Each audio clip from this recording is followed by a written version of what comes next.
বিসমিল্লাহির রহমানির রহিম। কেমন আছেন সবাই? আলহামদুলিল্লাহ। আমার জন্য কিন্তু আজকে একটা খুব আনন্দের দিন। কেন জানেন? আজকে থেকে কয়েক মাস আগে যখন নির্বাচনের প্রথম প্রচার অভিযান শুরু হয়, আমি সিলেটের পবিত্র মাটি থেকে সেই প্রচার অভিযান কাজ শুরু করেছিলাম এবং সেই দিনে সিলেটের জনসভা শেষ করে আমি হবিগঞ্জে যখন জনসভা করছি, সেই সময় আমি হবিগঞ্জের জনসভার মঞ্চ থেকে বলেছিলাম যে বিএনপি যদি সরকার গঠন করতে সক্ষম হয় ইনশাল্লাহ, তাহলে আমরা আমাদের চা বাগান শ্রমিকে যে সকল মায়েরা কাজ করে তাদের জন্য আমরা ফ্যামিলি কার্ড দেব।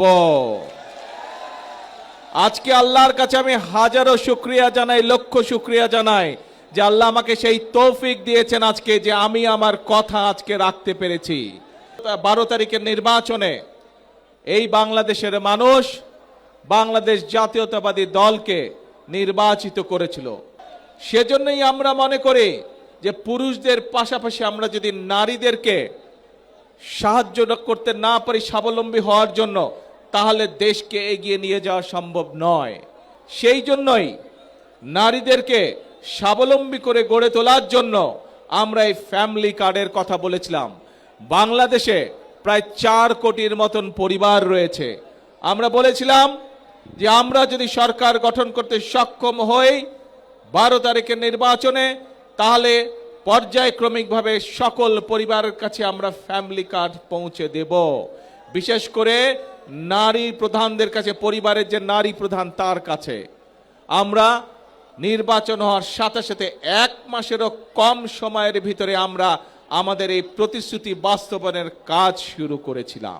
প্রিয় ভাই বোনেরা, নিশ্চয়ই আপনাদের মনে আছে আমরা বলেছিলাম এই কাজগুলোর পাশাপাশিও আমরা এই দেশের কৃষকদের পাশেও দাঁড়াতে চাই এবং এই যে বর্তমান বাজেট, যেটা আমরা কয়েকদিন আগে বাজেট সংসদে উপস্থাপন করেছি, সেই বাজেটে আমরা অর্থ বরাদ্দ করেছি আগামী বছর, এই যে সামনে এখন জুলাই মাস থেকে আগামী 1 বছর পর্যন্ত আমরা বাংলাদেশের 40 লক্ষ কৃষক ভাইয়ের হাতে আমরা কৃষক কার্ড তুলে দেব। ঠিক একইভাবে আগামী 1 বছরে 40 লক্ষ পরিবারের কাছে যেমন ফ্যামিলি কার্ড তুলে দেব, 40 লক্ষ কৃষকের কাছে আমরা কৃষক কার্ড তুলে দেব।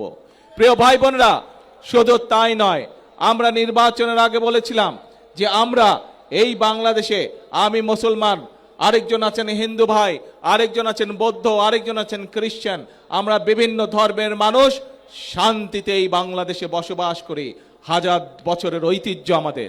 কিন্তু এই যে আমাদের ধর্মীয় শিক্ষক বা ধর্মীয় গুরু যারা, মসজিদ মাদ্রাসাই হোক, গির্জাই হোক, মন্দির হোক, এখানে যারা আছেন ধর্মীয় ব্যক্তিত্ব বা ধর্মীয় গুরু, এই মানুষগুলো মানবতর জীবন যাপন করেন অনেকে।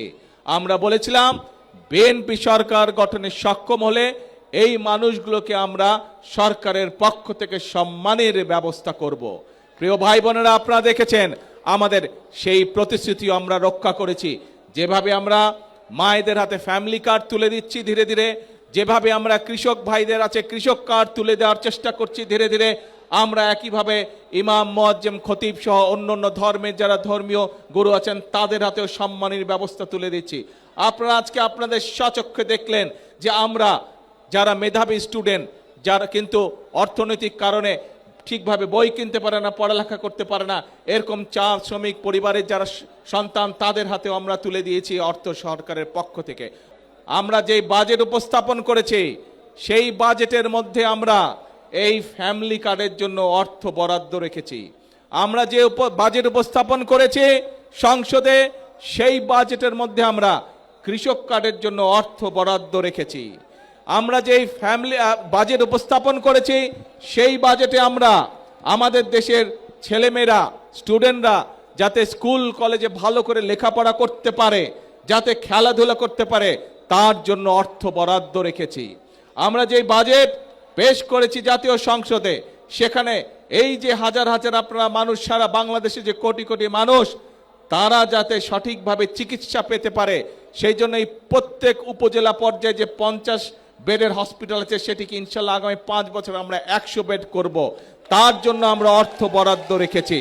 যাতে করে এলাকার মানুষ, উপজেলার মানুষ, গ্রামের মানুষ স্বাস্থ্য সেবা পেতে পারে, মিনিমাম স্বাস্থ্য সেবা পেতে পারে অন্তত। যেই বাজেটে আমরা সাধারণ মানুষ, খেটে খাওয়া মানুষের জন্য অর্থ বরাদ্দ রেখেছি, অনেকে বলেছে সেই বাজেট বলে তারা মানে না।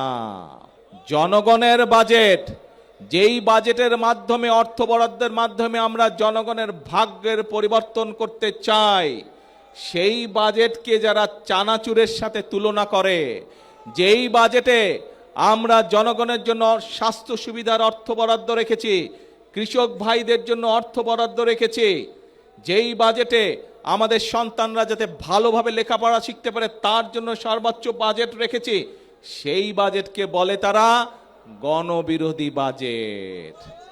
দেখেছেন না?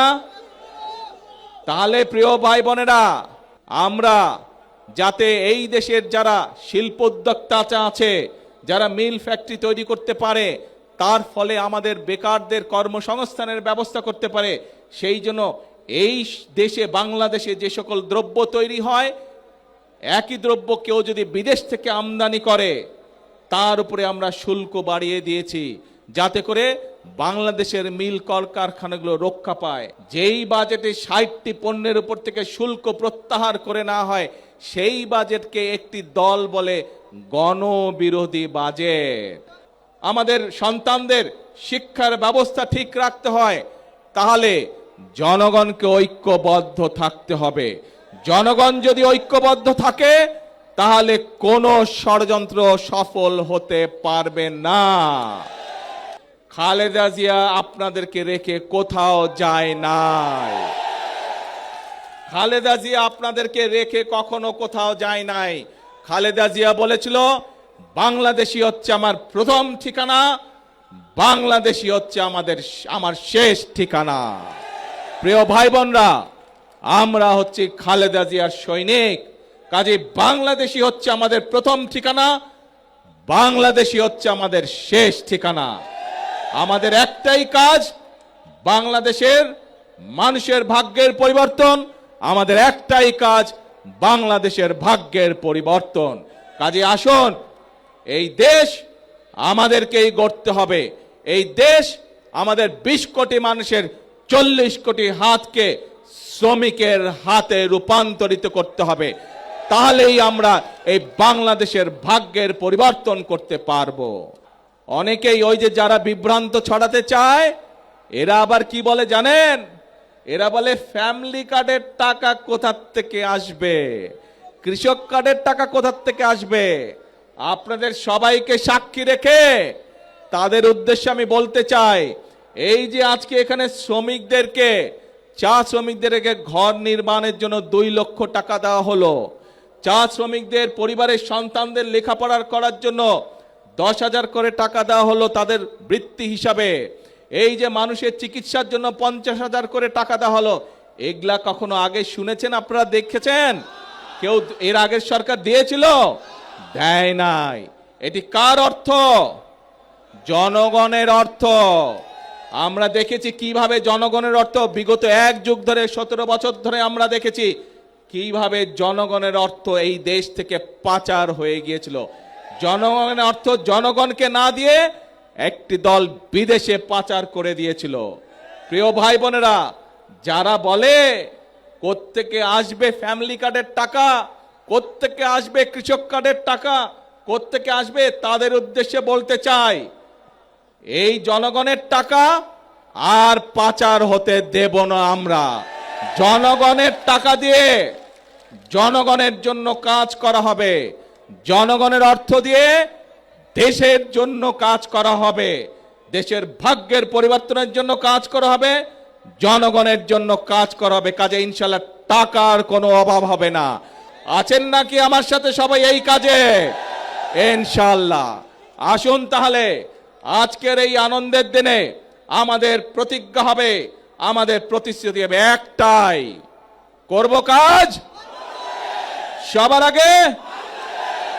এবং একই সাথে আরেকটা নতুন কথা বলি, করব কাজ, গর্ব দেশ, সবার আগে বাংলাদেশ, সবার জন্য বাংলাদেশ। করব কাজ সবার আগে, সবার সবার জন্য বাংলাদেশ। আল্লাহ হাফেজ। বাংলাদেশ জিন্দাবাদ। আল্লাহ হাফেজ।